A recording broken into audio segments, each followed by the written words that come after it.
I'm Tiffany Smith, and I refer to myself as a glamorously geeky girl. I'm an actress and a host in LA, and it really is my dream job. It really, truly is.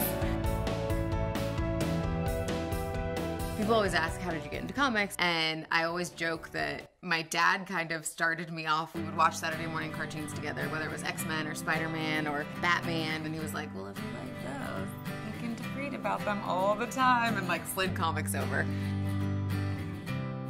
So comic books and superheroes have always really been a pretty big part of my life, and I think it really solidified for me with characters that looked more like me.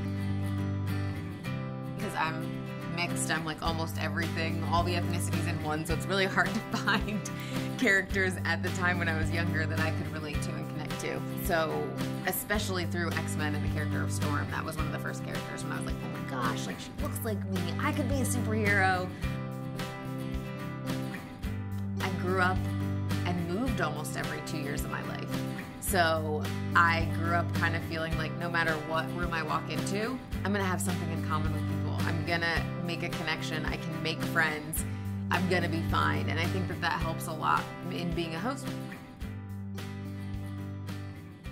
After I graduated college, I moved to New York and was a little bit nervous to start auditioning because it's just one of those things where you don't know how things are going to play out. You don't know what exactly is going to happen, and it's scary. You know, you audition for so many things and you don't book anything. The first job I booked was for AOL, but I found the audition on Craigslist because at that time I didn't have an agent or anything. And I was like, if it doesn't have a money sign in the name, if it doesn't have Z's for S's, I think I'm okay. This might be legit. So the AOL one was legit, and that was one of the worst experiences I've ever had as a host because it was my first big audition. And I went into the room, it was in a huge warehouse. I just remember the producers being like, by the way, that one-way mirror over there, all the executives are behind there watching. And it felt like they were miles away. So I stood there and I just completely choked. Like, it was bad.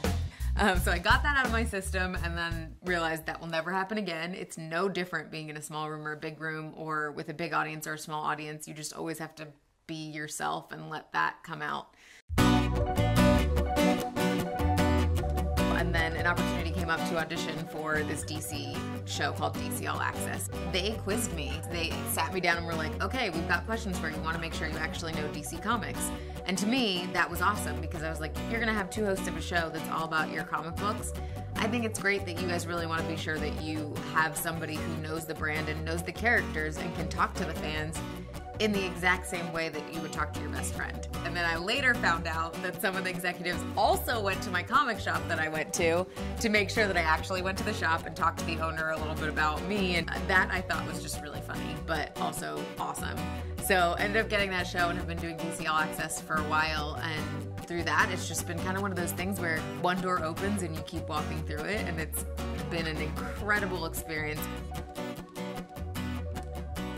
You know, I remember when I was younger, my dad used to be like, the nerds are gonna take over the world. And I'm like, well, welcome to that time, man. Now it's so much more mainstream. And that to me is amazing, getting to see that journey and knowing that I get to be a part of that in some way is even cooler. And you know, you get little responses here and there from people being like, hey, I appreciate so much that I get to experience this world through you because you get to go places and see things that maybe not everybody gets to, but they know that I'm a true fan. Excelsior! Yeah, so that just happened. What makes a good host? I want to feel like I'm watching a friend doing something, and so that's what I really strive to do. Whether it's interviewing Christian Bale and he says something funny and I interrupt him to be like, hold on a second. We're having a conversation, I want it to feel like they can be themselves and I can as well. Listening is so important because there's a lot of times where you'll go in for an interview and you've got your list of questions and then you're talking to them and someone says something and you're like, whoa, that totally took me on a different track.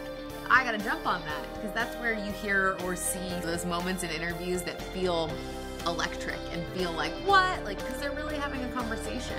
I want the moments when I get to interview somebody, whether you're watching or you're the person I'm interviewing, to be light and joyful and fun and life-bringing.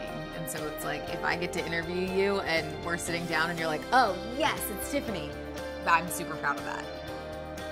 And be ready and willing to work hard. I jokingly always say that, like, I'm scrappy, like, I will work my butt off, and it just happens to be work that I really enjoy.